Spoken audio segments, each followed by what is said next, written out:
Crossing Lines, your boy DRS, along with Jeff Nadu. Now it's time to talk some business here in the NBA Finals. Jeff, I'm telling you right now, regular season NBA, a lot left to be desired here. Playoff basketball, rounds 1, round 2, gets a little bit better. This Finals, Jeff, as good as it possibly gets. But I got to tell you something. I had in that last game Spurs plus 2.5 points. That game wound up 107-106, which I was fine with. But I was watching this game, Jeff, lining up the tweets left and right and taking shots at the New York Knicks and their fans. Jeff, they won the game. How? I have no How? idea. I'm at a loss. I have no idea. I watch it again. I think about it. I really don't know. I think it's magic that we can't exactly kind of quantify, right? I mean, you just kind of look at what the Knicks season has been. It just seems like every time they need a big shot, it goes in. That Anunoby tip-in was just insane. Incredible. Just kind of taps it up and it somehow flies and falls in. I don't know. I couple it with a few things, though. Number one, I have little idea what De'Aaron Fox is doing when he steals the ball with approximately 13. Yeah, a seventh grader would understand to pull the ball out or run towards the opposite side of the floor, waste 5 or 6 seconds, and get fouled. I mean, remember, Donnie, they're up 1 at that point. You make both free throws there. You go up 3. You play the foul game where, you know, as long as you don't allow some crazy tip in, you're good to go. But you shouldn't have really had that situation to begin with.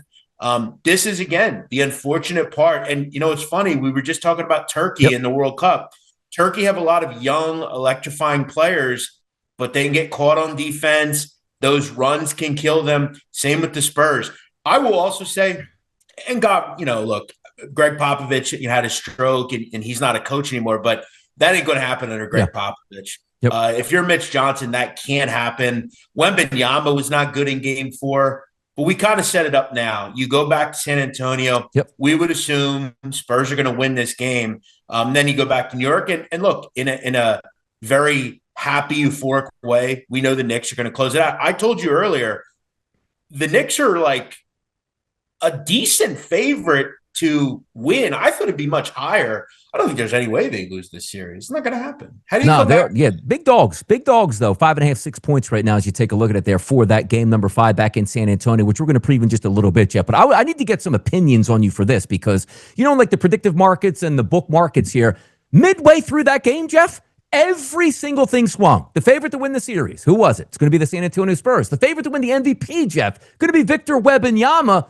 And now we're back to, it looks like it's Brunson. But I got to tell you, early on in the series, when the Knicks had the 2-0 series lead, it was Brunson going toe-to-toe with Karl Anthony Towns. Now, OG Anunoby right on Brunson's heels if they win this. How do you see this going? Yeah, I said to you, I don't really understand this market at this point. I mean, you look at Brunson, I mean, he's essentially a flip to win it. Look, he's been very good. He's hit some huge shots. Obviously, that said, you look at Anunoby, he made arguably the greatest shot in the history of this organization.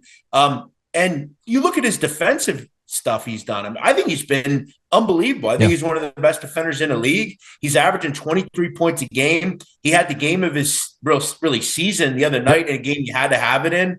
I think Anunoby should be a much lower price. I don't understand this.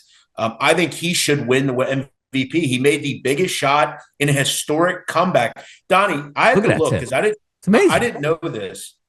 I assumed, obviously, and it was the best or biggest comeback in finals history, but it wasn't far off from the biggest comeback. They were down 76-47. That's insane in an NBA Finals game.